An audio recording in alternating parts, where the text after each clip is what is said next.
Hello everyone, welcome back to our channel. ఈరోజు ఈ వీడియోలో మనం 7th క్లాస్ మ్యాథ్స్ ఎన్సీఆర్టీకి సంబంధించి 4వ లెసన్ సామాన్య సమీకరణాలు అనే లెసన్లో ఉన్న బేసిక్ పాయింట్స్ అయితే డిస్కస్ చేద్దామండి. సో ఇక చూసుకుంటే మనకి ఏవైతే ప్రీవియస్లో ఉన్న సిలబస్ ఉన్నదో సేమ్ అదే ఉంటుంది. మ్యాథ్స్కి వచ్చేసరికి ఏం చేంజ్ ఉండదు కాబట్టి సో చిన్న చిన్న వర్డ్స్, చిన్న చిన్న పదాలు ఏవైనా చేంజ్ ఉంటే ఉండొచ్చు, అంతే. సో సామాన్య సమీకరణాలను కానీ మనం ఆల్రెడీ 6th క్లాస్లో వాటిలో డిస్కస్ చేసాము. అలాగే 7th క్లాస్ ఓల్డ్ సిలబస్లో కూడా మనం డిస్కస్ చేయడం జరిగింది. సో మళ్ళీ ఇక్కడ ఇచ్చారు, చూద్దాము. సో ఇక్కడ మనం చూస్తూ ఉంటాము, ఒక సపోజ్ చిన్న ఆటలాగా ఆడుతూ ఉంటారు కదా. అంటే నేను ఒక నెంబర్ చెప్తాను, సో దాన్ని 4తో ఇంటూ చేసి 5 కలుపు, సో వచ్చిన ఆన్సర్ ఎంతో వాళ్ళు చెప్తే అది వాళ్ళు అనుకున్న నెంబర్ ఏంటో మనం చెప్పడం, ఇలాంటి గేమ్స్ అన్నీ మనం చూస్తూ ఉంటాం కదా. సో ఒక నెంబర్ను మనసులో అనుకో అని చెప్పి ఇలా చెప్తూ ఉంటారు కదా. సో అవన్నీ మనకి దేనిపైన బేస్ అయి ఉంటుంది అంటే ఈ సామాన్య సమీకరణాలపైన, సింపుల్ ఈక్వేషన్స్ పైనే బేస్ అయి ఉంటాయి అన్నమాట. అవన్నీ కూడా అదంతా కూడా మ్యాథ్స్ పరంగానే, ఆ టెక్నిక్స్ అన్నీ ఏమీ కాదు, మ్యాథ్స్ పరంగానే ఉంటూ ఉంటాయి. సపోజ్ ఇక్కడ చూడండి, ఒక అమ్మాయి సో ఒక సంఖ్యని వాళ్ళ మనసులో అనుకోమంటుంది. సో దాన్ని 4తో ఇంటూ చేసి దానికి ఒక 5 అనేది కలపమంటుంది. సో వచ్చిన ఏదైతే ఆన్సర్ అనేది చెప్పమంటుందన్నమాట. సో ఆ వచ్చిన ఆన్సర్ని ఎక్స్తో మనం సాల్వ్ చేసినట్టయితే ఎక్స్ విలువ అనేది వచ్చేస్తుంది. ఇక్కడ ఎక్స్ అంటే ఏంటి, వాళ్ళు మనసులో ఏదైతే ఒక నెంబర్ని అనుకుంటున్నారో దాన్ని మనం x or y or z ఏదైనా స్మాల్ లెటర్స్తో ఇండికేట్ చేస్తూ మనం వాటిని సాల్వ్ చేస్తూ ఉంటాం అనమాట. సో ఇక్కడ మనం చూసుకుంటే సింపుల్ ఈక్వేషన్స్కి సంబంధించి ఇంతకుముందు క్లాసెస్లో మనం నేర్చుకున్నది ఏంటి అంటే, సో మనం ఆల్రెడీ ఈ ఈక్వేషన్స్ గురించి అవి తెలుసుకున్నాము. ఈక్వేషన్స్లో మనకి చరరాశి, స్థిరరాశి అనేవి రెండు ఉంటాయి. సపోజ్ ఇక్కడ 4x + 5 అనేది మనం తీసుకుంటే ఇక్కడ ఎక్స్ అనేది ఒక చరరాశి అవుతుంది. చరరాశి అంటే అది మారుతూ ఉంటుంది అనమాట, దాని యొక్క వాల్యూ అనేది మారుతూ ఉంటుంది.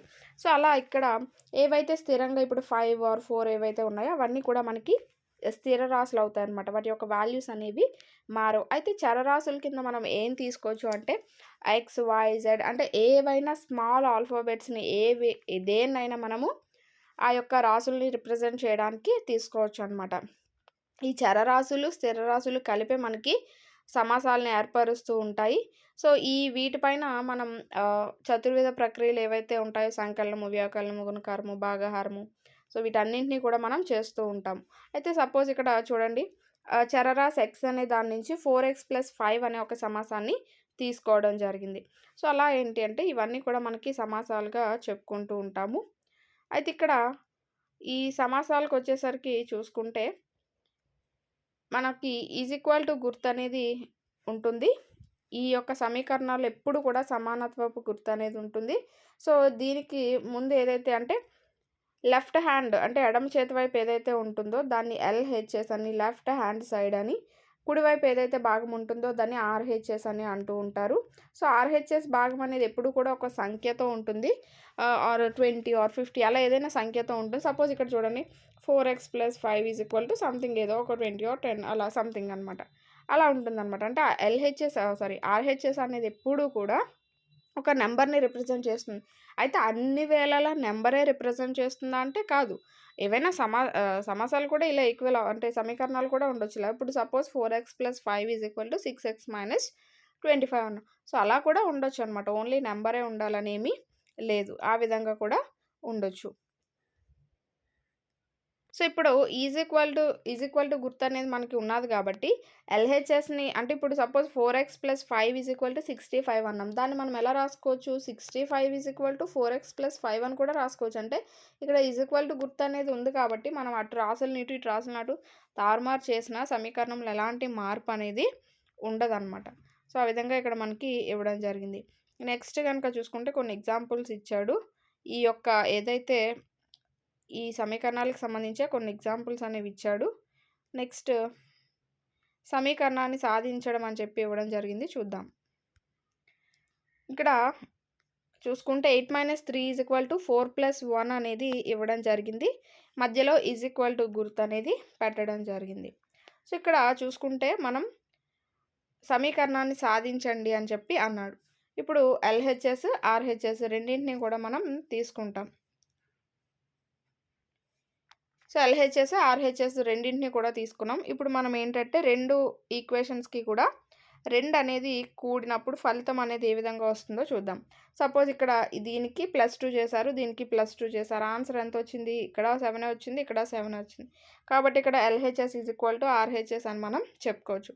అంటే ఇలా మనకి సమానత్వ గుర్తు అనేది ఉన్నప్పుడు ఒకే సంఖ్య కలిపినా లేదా ఒకే సంఖ్య తీసినా ఇలా చేసినప్పుడు మనకి ఆ యొక్క సమీకరణం ఏదైతే ఉన్నదో అందులో ఎలాంటి మార్పు అనేది ఉండదు. సపోజ్ ఇక్కడ చూడండి. ఇక్కడ -2 అనేది తీశారు. ఇక్కడ -2 అనేది తీయడం జరిగింది ఇచ్చిన దాని నుంచి. ఇక్కడ ఆన్సర్ 3 వచ్చింది. ఇక్కడ ఆన్సర్ 3 వచ్చింది. అంటే దీన్ని బట్టి ఏంటి? మనం తీసివేసినా సరే యాజ్ ఇట్ ఈజ్ ఒకేలాంటి అంటే యాజ్ ఇట్ ఈజ్‌గా వస్తుంది తప్ప ఎలాంటి మార్పు అనేది కూడా ఇక్కడ కూడా లేదు.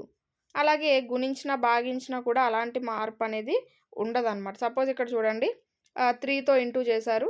ఇక్కడ 3తో ఇంటూ చేశారు. ఇక్కడ ఆన్సర్ 15 వచ్చింది. ఇక్కడ ఆన్సర్ అనేది 15 వచ్చింది. సో, అక్కడ కూడా ఎలాంటి చేంజ్ అనేది లేదు. అలాగే 2తో భాగించారు రెండింటిని కూడా. 2తో భాగించినప్పుడు కూడా ఇక్కడ 5/2 ఇక్కడ 5/2 అని వచ్చింది.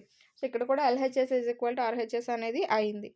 సో, ఇలా మనకి పరీక్షించినప్పుడు ఫలితాలనేవి ఒకే విధంగా రావడం అనేది జరిగిందనమాట. అంటే కలిపినా, తీసివేసినా, గుణకారం చేసినా, భాగాహారం చేసినా ఈక్వల్‌గానే ఆన్సర్స్ అనేవి రావడం జరిగింది. క క ఎందుకంటే స్టార్టింగే మనకి ఇచ్చిన ఈక్వేషన్ అనేది ఎల్‌హెచ్‌ఎస్ ఆర్‌హెచ్‌ఎస్ అనేది సమానంగా ఉంది కాబట్టి. నెక్స్ట్ గనుక చూసుకుంటే సో, ఇక్కడ చూడండి ఇంకొక ఎగ్జాంపుల్ అనేది ఇచ్చారు. సో, ఎల్‌హెచ్‌ఎస్‌కి 2ను మరియు ఆర్‌హెచ్‌ఎస్‌కి 3ను కూడారు. ఇక్కడ ఎల్‌హెచ్‌ఎస్‌కి పైనిచ్చిన ఈక్వేషన్ తీసుకున్నారు. ఎల్‌హెచ్‌ఎస్‌కి 2 అలాగే ఇక్కడ నంబర్స్ కదా! ఈక్వేషన్ కాదు. ఈ పైనిచ్చిన ఏదైతే నంబర్స్ ఉన్నాయో వాటిని తీసుకున్నారు. ఎల్‌హెచ్‌ఎస్‌కి 2ని, ఆర్‌హెచ్‌ఎస్‌కి 3ని కలిపారనమాట. ఇప్పుడు గనక చూసుకుంటే ఇక్కడ వచ్చిన ఆన్సర్స్ అనేవి తేడాగా వచ్చాయి. ఇక్కడ 7 వచ్చింది. ఇక్కడ 8 వచ్చింది. కాబట్టి ఇక్కడ 2 కూడా సమానత్వాన్ని సాధించలేదు. కాబట్టి మనం ఏదైనా సమానత్వం అనేది గుర్తును చూసినప్పుడు 2 వైపులా కూడా ఒకే విధమైన గణిత ప్రక్రియలని ఒకే సంఖ్యతో చేయాలనమాట. సో, అలా చేస్తేనే మనకి సమానత్వం అనేది వస్తుంది. అలా గాని చేయకపోతే సమానత్వం అనేది రాదు. సో, ఇలా చరరాశులు కలిగి ఉన్న సమానత్వమే సమీకరణం అని మనం చెప్తూ వచ్చారు. చరరాశులు కలిగి ఉన్న సమానత్వమే సమీకరణం అని చెప్పి. ఇక్కడ చూసారు కదా! ఇక్కడ 3ని ఇక్కడ 2ని కలిపినా, లేకపోతే ఇక్కడ 3ని ఇక్కడ 2ని కలిపినా, ఇక్కడ ప్లస్ చేసి ఇక్కడ మైనస్ చేసినా మనకు ఆ యొక్క ఇదనేది ఈక్వల్‌గా రావట్లేదు. సో, కాబట్టి మనకిక్కడ ఈ విధంగా మనం నంబర్స్ ద్వారా ఇప్పటివరకు ఎగ్జాంపుల్స్ అనేవి ఒక్కొక్కటిగా మార్చి అవి ఈక్వల్ అవుతున్నాయా లేదా అనేది చూసాం. సో, ఇప్పుడు మనం ఏదైనా ఒక సమీకరణం తీసుకుంటే సమీకరణంలో చరరాశి అనేది ఖచ్చితంగా ఉంటుంది. సో, అలా ఏదైనా ఒక సమీకరణం తీసుకున్నప్పుడు ఒక సంఖ్యను మాత్రమే సూచించడం వల్ల ఆ ఫలితాలనేవి సమీకరణాలకు కూడా చెల్లుబాటు అవుతాయి. అంటే ఇప్పుడు సపోజ్ x = 1 ఆర్ x = 2 అలా ఒకే నంబర్ తీసుకుంటాం కాబట్టి అవి కూడా చెల్లుబాటు అవుతాయన్నమాట. సో, ఇక్కడ చూసుకుంటే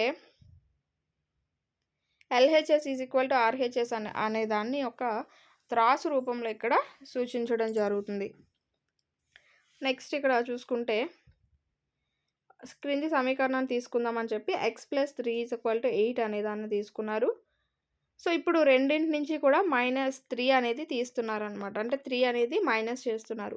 సో, ఇక్కడ x + 3 నుంచి -3 తీస్తున్నారు. 8 - 3 అనేది చేస్తున్నారు. సో, ఇక్కడ ఏమైతుంది? సో, x అనేది మిగులుతుంది. ఇక్కడ 5 అనేది మిగులుతుంది. సో, x = 5 అనేది అవ్వడం జరిగింది. సో, ఇక్కడ x = 5 అనేది వచ్చింది. సో, ఇప్పుడు x ప్లేస్‌లో 5 అనేది వేసుకోండి. ఏమవుతుంది? 5 + 3 ఎంత అవుతుంది? 8 అనేది అవుతుంది. సో, ఈ 2 కూడా ఇప్పుడు ఏమయ్యాయి? ఈక్వల్ అయినట్టే కదా! అంటే ఎల్‌హెచ్‌ఎస్ ఆర్‌హెచ్‌ఎస్ అనేది ఈక్వల్ అయినట్టే. సో, x = 5 అనేది ఇక్కడ దీనికి సరిపోయే ఆన్సర్ అని మనం చెప్పుకోవచ్చు. నెక్స్ట్ గనక చూసుకుంటే మనకి ఇచ్చిన ఆన్సర్ అనేది వచ్చిన ఆన్సర్ అనేది కరెక్ట్‌గా ఉందో లేదో తెలియాలంటే మనం x వాల్యూ అనేది అందులో వేసుకుంటాం. అలాగే వేసుకున్నాం కదా!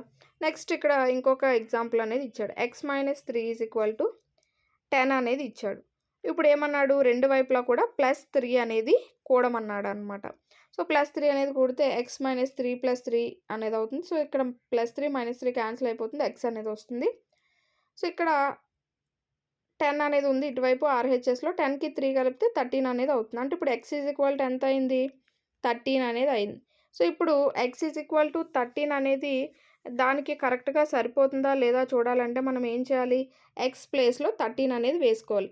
అంటే 13 - 3 ఎంత అవుతుంది? 10 అనేది వస్తుంది. సో ఇక్కడ 10 అనేది వచ్చింది కదా! అంటే LHS RHS అనేది సమానంగా సరిపోయినట్టే. అలాగే ఇక్కడ నెక్స్ట్ ఇంకోటి చూసుకుంటే 5y 35 అని ఇచ్చాడు. m/2 5 అని చెప్పి ఇచ్చాడనమాట. సో ఫస్ట్ సందర్భంలో మనం ఏం చేస్తాం? రెండిటిని కూడా 5 చేత భాగిస్తామనమాట. సో అలా 5 చేత భాగించినప్పుడు ఏమవుతుంది? 5y/5 అనేది వస్తుంది. 35/5 అనేది వస్తుంది. సో ఇక్కడ 5 అనేది క్యాన్సిల్ అయిపోతుంది. y మిగులుతుంది. సో 35/5 అంటే 5 ఒకట్ల 5 ఏడుల అనేది వస్తుంది. సో 7 అనేది వస్తుంది. అంటే ఇక్కడ ఏమైంది? y 7 అనేది వచ్చింది. సో అది అందులో సబ్స్టిట్యూట్ చేస్తే మనకు అది కరెక్టా కాదా అనేది వస్తుంది. 5 ఇంటూ y అంటే ఇక్కడ ఎంత వచ్చింది? 7 వచ్చింది కాబట్టి 7 వేసుకుంటాం. 5 ఏళ్ల 35. సో కాబట్టి ఈక్వల్‌గా వచ్చింది కాబట్టి 2 సాటిస్ఫై అంటే కి కరెక్ట్‌గా న్యాయం చేశాయని చెప్పుకోవచ్చు. అలాగే ఇక్కడ m/2 5 అనేది కూడా ఇచ్చాడనమాట. ఇప్పుడు ఇంటూ 2తో మనం చేసినట్టయితే అక్కడ కూడా అది సాటిస్ఫై అనేది అవుతుంది.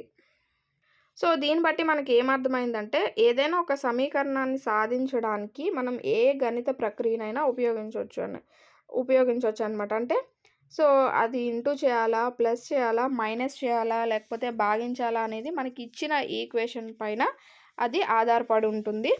సో ఆ విధంగా ఇక్కడ ఇవ్వడం జరిగిందనమాట. నెక్స్ట్ ఎగ్జాంపుల్స్ అనేవి ఇచ్చాడు. కొన్ని ఎగ్జాంపుల్స్ ఇచ్చాడు. 4.2 అనేది ఇచ్చాడు. అలాగే ఇంకొన్ని సమీకరణాలు అని చెప్పి ఇవి కూడా సేమ్ అంతే ఎగ్జాంపుల్స్ వైజ్‌గానే ఇవ్వడం జరిగింది. నెక్స్ట్ ఇక్కడ మనకి నిజ జీవిత సందర్భాల్లో సామాన్య సమీకరణపు అనువర్తనాలు అని చెప్పి ఇవ్వడం జరిగింది. చూసినట్టయితే వ్యవహారిక భాషలోని ప్రవచనాలను సామాన్య సమీకరణాలుగా మార్చే ఉదాహరణలు అనేవి మనం ఇంతకు ముందే చూసాము. సో సామాన్య సమీకరణాలు సాధించడానికి కూడా నేర్చుకున్నాము. ఇప్పుడు ప్రాయోగిక సందర్భాల్లో వచ్చు సమస్యలను సాధించుటకు సిద్ధంగా ఉన్నాము. మొదట నిజ జీవిత సందర్భాల పజిల్లను సమీకరణ రూపానికి మార్చి తర్వాత ఆ సమీకరణాలను సాధించి సమస్యలను కనుగొనవచ్చు అని చెప్పి ఇవ్వడం జరిగింది. అంటే నిజ జీవితానికి సంబంధించి ఎలాంటివి ఉంటాయి ఏంటి అని. ఒక సంఖ్య యొక్క 3 రెట్లు మరియు 11ల మొత్తం 32 అయితే ఆ సంఖ్య ఏది? సో మెయిన్‌గా ఈ యొక్క టాపిక్ అనేది చాలా చాలా ఈజీ అయిన టాపిక్. కానీ ఎవరికి అంటే ఇలా ఇలా ఒక వర్డ్ రూపంలో ఇచ్చిన దాన్ని మనం ఒక ఈక్వేషన్ రూపంలో ఎవరైతే మార్చుకోగలుగుతారో వాళ్ళకి మాత్రమే ఇది ఈజీ అని చెప్పుకోవచ్చు. సో ఇక్కడ ఒక సంఖ్య అన్నాడు. ఒక సంఖ్య అంటే x అనేది తీసుకోండి, మనకు తెలియదు కాబట్టి. దాన్ని ఒక సంఖ్య యొక్క 3 రెట్లు అన్నాడు. అంటే 3x అని అనుకోండి. మరియు 11ల మొత్తం అంటే 11ల మొత్తము అంటే ఇక్కడ కలపడం, భేదము అంటే మైనస్ అనమాట. అర్థమైంది కదా! మొత్తం అంటే కలపాలి అంటే ప్లస్ చేయాలి, భేదము అంటే మైనస్ చేయాలి. సో ఇక్కడ మొత్తము 11ల మొత్తము 32 అన్నాడు. సో ఈ విధంగా దాన్ని రాసుకోవడం అనేది ఫస్ట్ మనకి రావాలి. ఒక సంఖ్య యొక్క 3 రెట్లు అన్నాడు. ఒక సంఖ్య యొక్క 3 రెట్లు. రెట్లు అంటే ఇంటూ చేయాలన్నమాట మనం. మరియు 11ల మొత్తం అన్నాడు. సో ప్లస్ 11 చేస్తాం. 11ల మొత్తం ఎంత? 32 అయితే అన్నాడు. అంటే 32కి ఈక్వల్. సో ఇప్పుడు ఇది మనం ఎలా సాల్వ్ చేస్తాం? 3x 32. సో ఇక్కడ మనం రెండింటిని కూడా -11తో చేయాలన్నమాట. అంటే పిల్లలకి చెప్పినప్పుడు మనం అలా ఒక్కొక్క స్టెప్‌ని వేసుకొని చెప్తాం. ఇప్పుడు ఈ రెండింట్లో కూడా -11 తీశారనుకోండి. సో ఇక్కడ -11, ఇక్కడ -11 తీస్తే ఇక్కడ -11 + 11 క్యాన్సిల్ అయిపోతుంది. 3x 32 - 11 అనేది వస్తుందన్నమాట. సో అప్పుడు 3x తీస్తే 21 అనేది వస్తుంది. సో ఇప్పుడు x 21, ఈ 3 అనేది ఇక్కడ ఇంటూ చేస్తుంది కదా, బై చేస్తే ఇక్కడ తీసుకొస్తే బై చేస్తుంది. సో 3 ఒకట్ల 3 ఏళ్ల 21. సో x 7 అనేది అవుతుంది. ఇప్పుడు అది అక్కడ మనం అందులో వేసినట్టయితే అది ఈక్వల్ అవుతుందో లేదో చూద్దాం. సో 3 ఏళ్ల ఎంత అవుతుంది? 21 + 11 మొత్తం 32. సో సమానం అనేది అయింది. ఇలా మనకి కొన్ని సమస్యలనేవి నిత్య జీవితంలోకి అన్వయించుకోవడానికి తగ్గట్టుగా మనం మార్చుకున్నప్పుడు ఈజీగా మనం దాన్ని చేయగలుగుతాం. ఇది మనకి ఈ యొక్క లెసన్‌లో ఉన్న ఏవైతే బేసిక్ పాయింట్స్ అనమాట. సో, వీటి యొక్క ఎగ్జాంపుల్స్ అవి మనం పీడిఎఫ్ రూపంలో ఇవ్వడం అనేది జరిగింది. సో, మీరు ప్రాక్టీస్ చేసి మీకేదైనా డౌట్ ఉన్నప్పుడు అందులో అయితే మీరు చూసుకోవచ్చు. నెక్స్ట్ వీడియోలో మనం